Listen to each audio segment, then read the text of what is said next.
Տիկին Մանասյան, այո, շատ հաճախ ընդդիմադիր հայացքներ ունեցող գործիչները անձին կենթարկվում են բուլինգի ատելության խոսքի զոհ են դառնում եւ կարծում եմ դուք էլ դա շատ լավ գիտեք, սակայն իմ հարցը վերաբերում է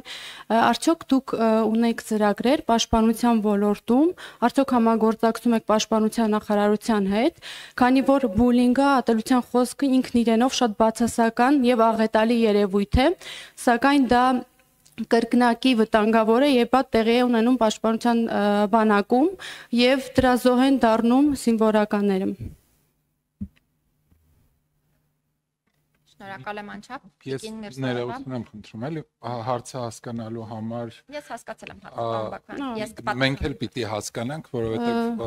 նաեւ մենք ենք այստեղ։ Այո։ Ուզում եմ հասկանալ Տիկին Միրզոևա ընդդիմադիր հայացք ունեցող մարդը պաշտպանության նախարարությունում, թե չէ, դա ուղղակի որպես շնորհակալություն։ Այո։ Խոսքը վերաբերում է զինվորների կոնկրետ, որոնք ենթարկվում են բուլինգի, ատելության խոսքի, իրենց զինակիցների կամ ինչու՞ չէ նաև սպայական կազմի կողմից։ Շնորհակալ եմ, քանի որ հարցնի սկզբանե հասկացել էի, երևի թե առաջին հերթին անդրադառնամ այն հանգամանքին, որ Հայաստանում բոլորն են ատելության խոսքի զոհ, դա պիտի հստակ արձանագրենք եւ օրինակ երբ Հայաստանի մարդու իրավունքների պաշտպանության հետ կապված պաշտպանի հաստատության հետ կապված մոնիթորինգ էին իրականացնում միջազգային մարմինները, առաջին բանը, որ հրապարակային հայտարարության տեսքով են արձանագրել, դա այն է եղել, որ հենց մարդու իրավունքների պաշտպանը ատելության խոսքի տարբեր դրսևորումների զոհ է ինքնին, հետեւաբար ուզում եմ արձանագրենք, որ սա մի երևույթ է, որը համատարած է եւ սրա դեմ պայքարի համար իրականում ոչ թե պետք է բաժանվենք խմբերի, բևեռացվենք, ասենք մեր դեմ կա, ձեր դեմ չկա եւ այլն,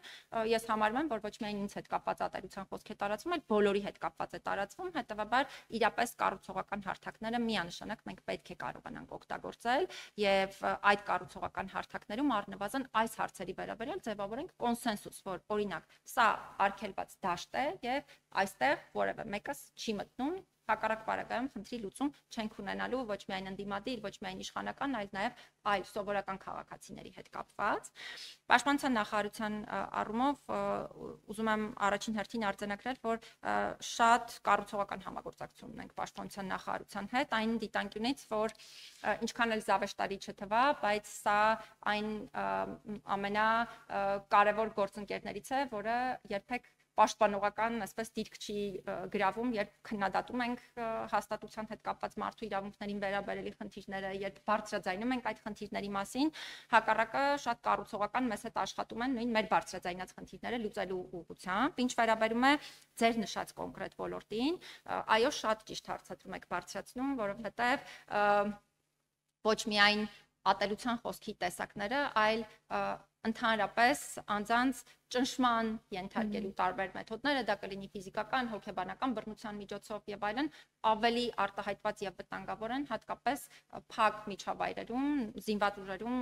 եւս։ Ուզում եմ հատուկ անդրադառնալ, որ այս առումով իհարկե զարգացումներ մենք պիտի արձանագրել, որ ունենք տարիների կտրվածքով, որովհետև այն միջավայրը, որը շատ երկար տարիներ առաջ էր զինված ուժերում եւ այն միջավայրը, որ այսօր կա զինված ուժերում, միանշանակ սրանք միմյանցից տարբերվող միջավայրեր են, բայց չենք կարող չասել, որ խնդիրները դեռ որոշակի ծավալով շարունակվում են եւ այս ուղղությամբ ճիշտ նպատակին կամ նպատակի իրացմանը հասնելու տեսանկյունից իրականում շատ կարեւոր է, որպեսզի մենք կարողանանք նաեւ պրոֆեսիոնալ աշխատանքի ձևաչափ մշակել, այսինքն զինված ուժերում ունենանք բավարար քանակությամբ օրինակ հոգեբաններ, այնպիսի մասնագիտություն իրականացնող անձինք, ովքեր կարող են աշխատել այս ոլորտային հարցերը թիրախավորելու համար եւ որ ավելի կարևոր հարցերից մեկն է, կարողանանք նաև պատասխանատվության ենթարկել այն անձանց, ովքեր նման հակաիրավական վարքագծով են աչքի ընկնում, որովհետև եթե չեղավ այդ պատասխանատվության մթնոլորտը, բոլորին կթվա, որ դե սա թույլատրելի եղանակ է վարքագծի։ Շնորհակալ եմ։ Կան էլի հարցեր։ Շնորհակալություն։ Ես հարցեր ունեմ։ Տիկին պաշտպան իրավավասարության ապահովման եւ խտրականությունից պաշտպանության մասին օրենքի եւ հարակից օրենքների նախագծերի փաթեթները ըստ էության ենթադրում են ընդունելու դեպքում ազգային ժողովում արդեն ընդունվելու դեպքում ենթադրում են, որ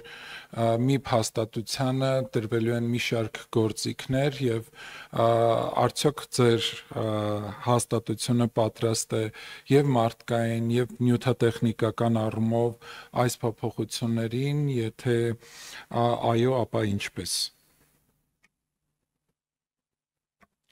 Շնորհակալ եմ անչափ պարոն Բաքոյան, այս հարցադրումը կարևոր է նաև հրապարակային հնչեցնել։ Ուզում եմ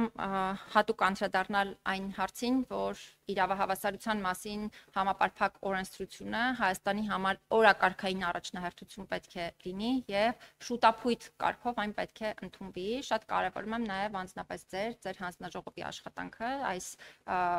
օրենքի նախագծի հետ կապված հարցերի քննարկման համատեքստում, որովհետեւ նաև ձեր կողմից կազմակերպված բազմաթիվ ձևաչափերով քննարկումներին հնարավորություն ենք ունեցել բոլորս համատեղ քննարկելու ոլորտին վերաբերելի հարցերը։ Հույս ունեմ դարձյալ մեկ անգամ եմ շեշտում ամբիոնն օգտագործելով, որ օրենքը շուտափույթ կերպով կընդունվի։ Այո, ճիշտ նշեցիք, որ օրենքի նախագիծը ենթադրում է, որ մի փաստատությանը վերապահվելու է իրավահավասարության մարմնի գործառույթ։ Նշեմ, որ մի քանի դիտանկյունից պատրաստ լինել կամ չլինելու հարցադրմանը կարելի է պատասխանել,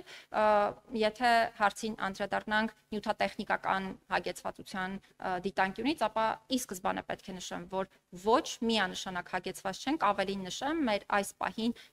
շենքում նույնիսկ մեր աշխատակազմը չի տեղավորվում, որովհետև մենք շատ դեպքերում ունենք խնդիր ուղղակի աշխատակիցներին կոնկրետ աշխատասենյակներում որևէ վայր գտնելու համար, որտեղ իրենք հնարավորություն կունենան իրենց աշխատանքային պարտականությունները կատարել։ Այս առումով միանշանակ խնդրահարույց է, նաև կարիք ենք ունենալու լրացուցիչ մարդկային ռեսուրսի, որովհետև միանշանակ սա պետք է լինի լրիվ նոր ստորաբաժանում եւ պետք է ունենանք պարտադիր թե նոր աշխատակիցներ, թե պետք է ունենանք նաև նոր ֆինանսավորում եւ իհարկե գործառույթի մի որոշակի հատվածներ հիմա էլ իրականացնում ենք, այն առանձնահատուկ հատվածները չենք իրականացնում, բայց իրավահավասարության եւ հակախտրականության ոլորտին անդրադառնում ենք իհարկե, այդ առումով բնականաբար մասնագիտական հմտությունների եւ այլնի հետ կապված բնականաբար հաստատությունում էլ բավարար մակարդակ կա, բայց իհարկե նոր գործառույթի, նոր մանդատի ստանձնման պարագայում կարիք է լինելու նաեւ նոր վերապատրաստումների եւ նաեւ փորձի փոխանակման այնպիսի պետությունների հետ, որոնք իրականացնում են նաեւ այսպիսի գործառույթ, որպեսզի պրոֆեսիոնալ եղանակով հնարավոր լինի իրացնել ամբողջ գործիքակազմը։ Շնորհակալ եմ։ Շնորհակալ եմ, այս դեպքում ոնց եք պատկերացնում, եթե պայմանական վերցնենք դեկտեմբերին օրենքը երկրորդ ընթերցումով ընդունվեց, առաջին եւ երկրորդ ընթերցումով, ապա այս դեպքում վակուում չի առաջանում, ոնց ենք դա փորձելու կարգավորել։ Կարծում եմ, որ օրենսդրական տեխնիկայի տարբեր հնարավորություններ օգտագործելով հնարավոր է օրինակ նախատեսել կոնկրետ ժամանակահատված, երբ պետք է ուժի մեջ մտնեն այն կարգավորումները, որոնք վերաբերելու են իրավահավասարության մարմնի